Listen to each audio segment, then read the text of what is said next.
খুলনা বিভাগে কুষ্টিয়া বাগেরহাট খুলনা সদর খুলনা মহানগর এমন কোন এলাকা নাই নিজের এলাকা দর্শক বাদে 5ই আগস্টের পরে আমাদের প্রিয় নেতা মরহুম রফিকুল ইসলামের সুসন্তান খুলনা বিভাগীয় বিএনপির সাংগঠনিক সম্পাদক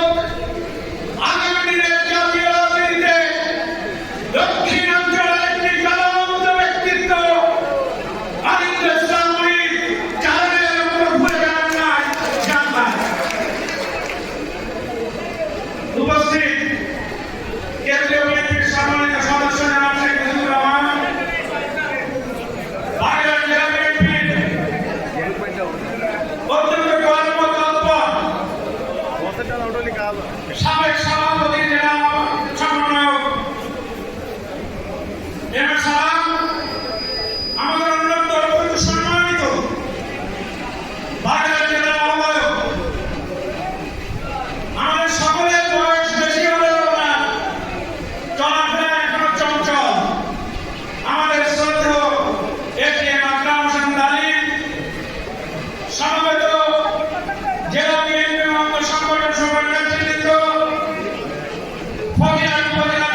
আপনারা যাকে নির্বাচন করবেন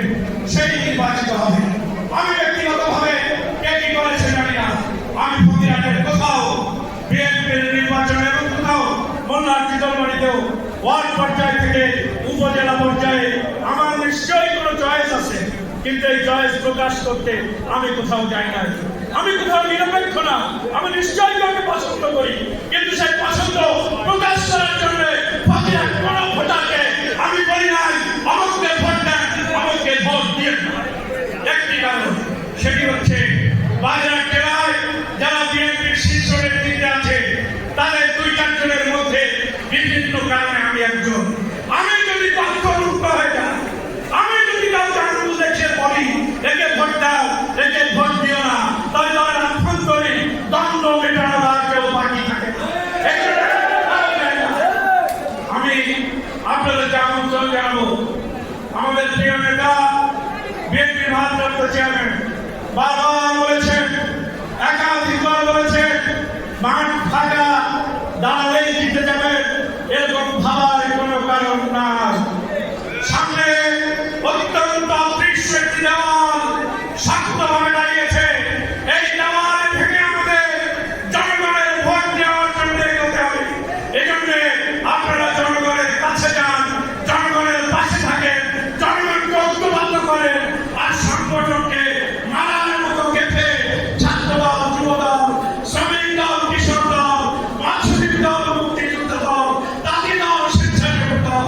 কৃষক দল, গরিব দল এক সূত্রে গেঁথে একসাথে এগিয়ে যান বিএনপি দল নেতৃত্ব দিয়ে, এবং আগামী দিনের নির্বাচনে ধানের শীষ জয়লাভ করে বাংলাদেশে বেগম খালেদা জিয়া তারেক রহমানের নেতৃত্বে একটি চমৎকার গণতান্ত্রিক সরকার গড়ে তুলুক, এই আশাবাদ ব্যক্ত করে আজকের সম্মেলনের সফলতা কামনা করে সকলকে ধন্যবাদ জানিয়ে আমার বক্তব্য শেষ করছি। আজকে এই সম্মেলন এত চমৎকার করার জন্য বাগেরহাট জেলা বিএনপি মনিটরিং সেল আমার অত্যন্ত প্রিয় বন্ধু শামসুর আলী মোহন, আমি আগে জানতাম না এত মেধাবী রাজনৈতিক ধী সম্পন্ন ব্যক্তি বসে, আমাদের হাবিবুজ্জামান হিরো, ফরাজি মনিরুল ইসলাম, ব্যারিস্টার জাকির এবং সভাপতি পাউছি, তাদের যে টিম কাজ করেছে তাদের